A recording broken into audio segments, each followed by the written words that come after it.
everybody, welcome to a ill-fitting day because this is a GT500 with a bunch of modifications and it's been raining off and on. So it's gonna be interesting. Probably gonna be some giggles and some wheel spin.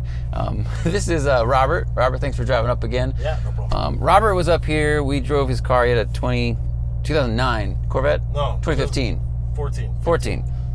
Base Corvette a while ago, and had an interesting issue with wheel speed sensors, and we learned a lot that day. I'm going 45 in that corner, which is the speed limit here, and the traction light was kicking on, which is really weird. Stock run flats in the front.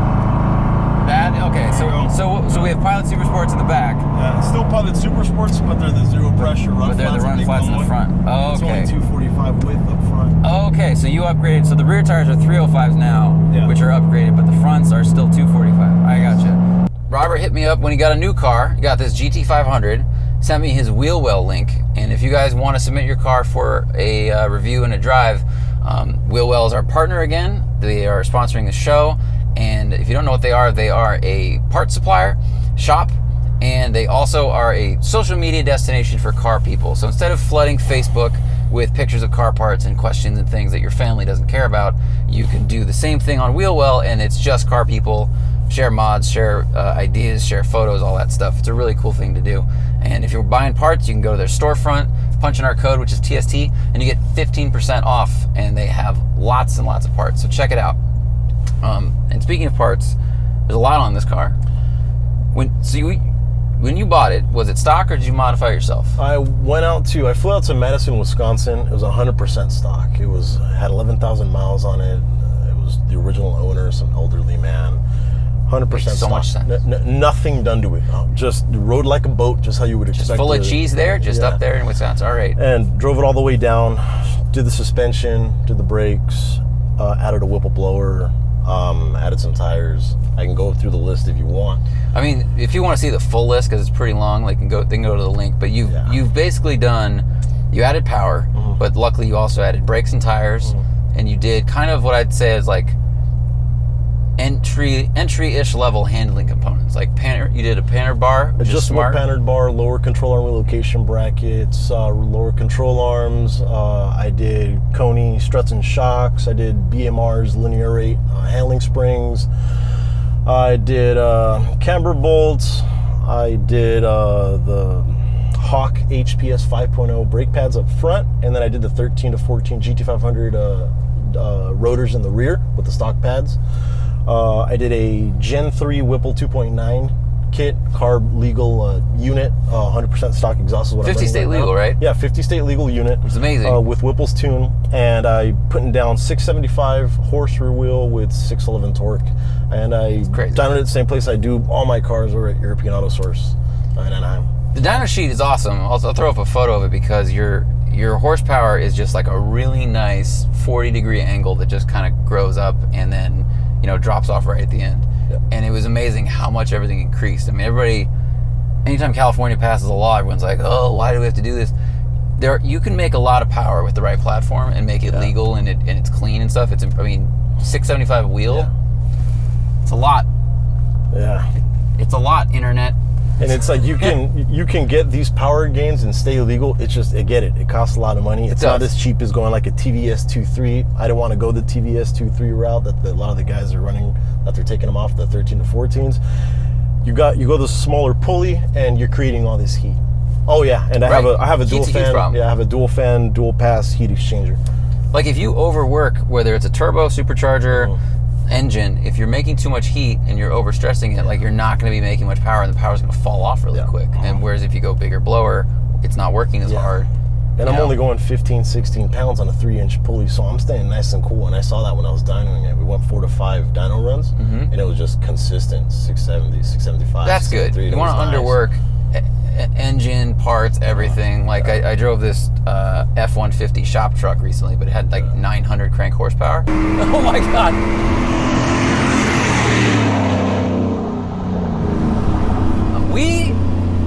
Unless we just drove over some tire marks that were there that I didn't notice before. We just like laid a... Yeah, it doesn't hook up to... Someone allegedly allegedly just made it felt like, it was going faster and faster, and yet I look in the back, I'm like, oh, we're actually going 60% of how fast this could go if you had like drag slicks on. Yeah. But he had a huge blower, so that he also was like, he's like, I'm using 60% of this blower. Like it could do more, but I know it won't break. I know it's not going to overheat. Like it's just going to work. I mean, these cars are weird because they adding power has always been kind of easy, but this was when it was getting really easy. Yeah. Like the German horsepower wars were starting with turbos. Yeah. This was right before they did the 662 horsepower Shelby. I mean, it was just adding lots of power, but the rest of it I feel like was still figuring itself out. You know, it was like an awkward teenager. It got really strong, but it couldn't play basketball. It kept tripping over its feet. Had acne all over its face. So you luckily have added, like, I guess, quite a few handling components to help the chassis and the tires, which are going to be very, very helpful today. Yeah. I don't know, man. I mean, you've seen the videos if you guys have seen them.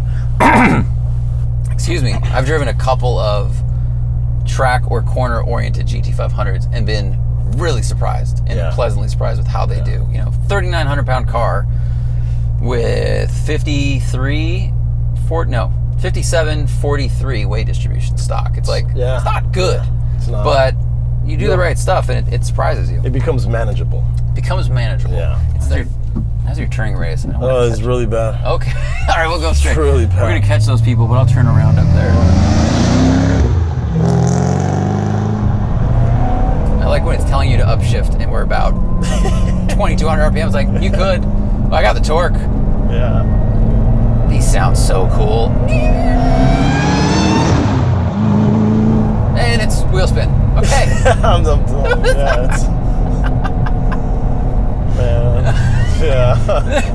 All right. What are you, like 3,000 RPM?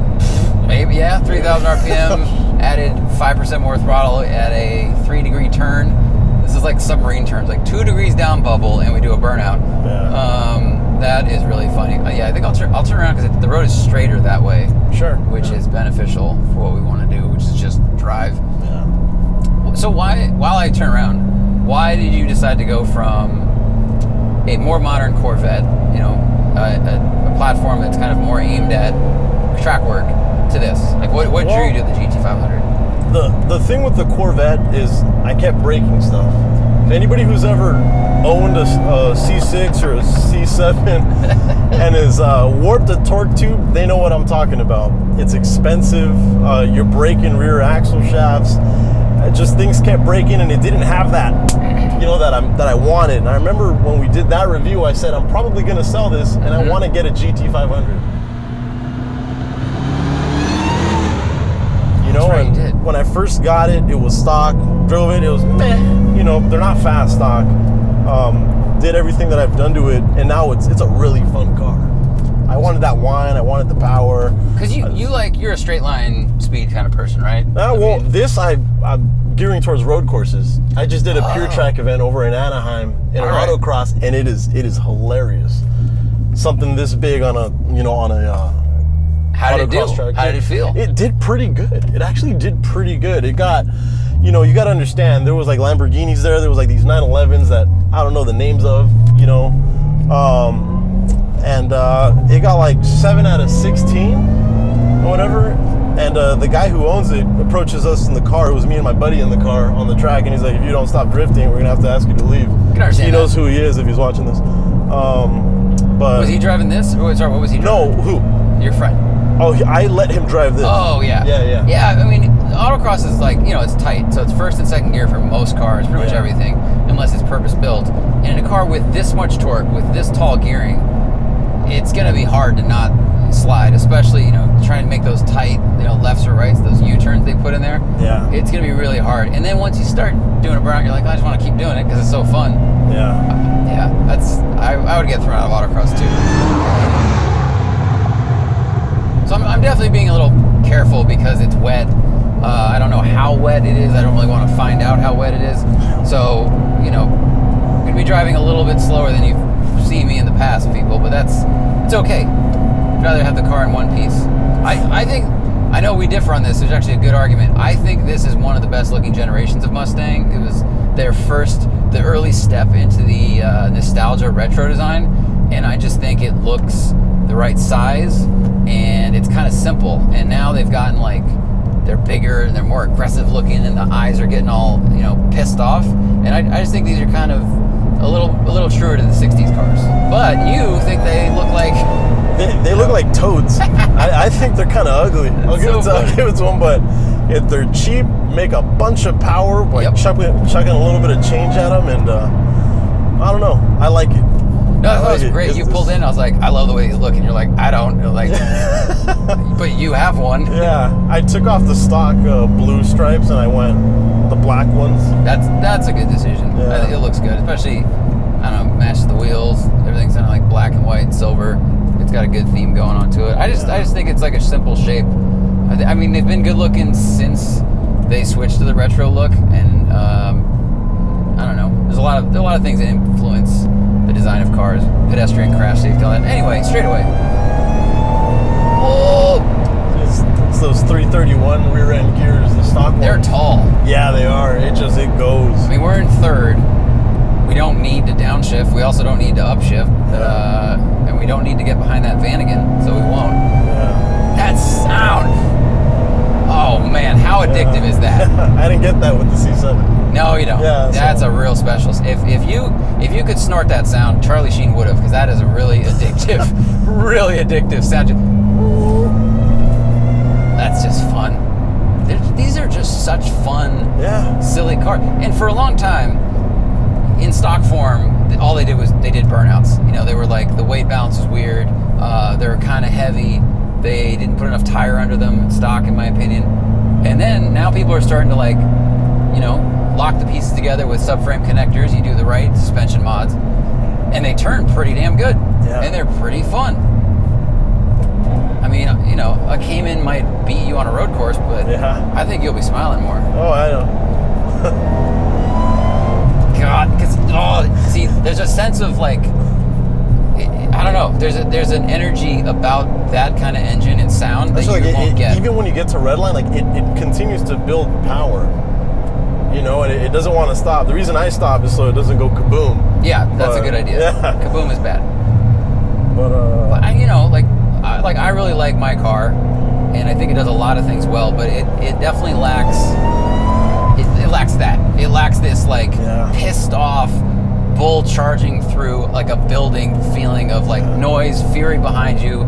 It just blasts forward. Like, it doesn't have that. And the only thing I did to the exhaust was the axle backs a little bit louder than stock, simply because I don't want to listen to that. I want to listen to that.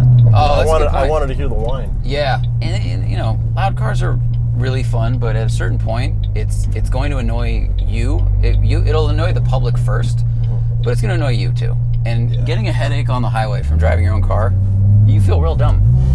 All right, this is where everybody does burnouts, apparently. The entire neighborhood.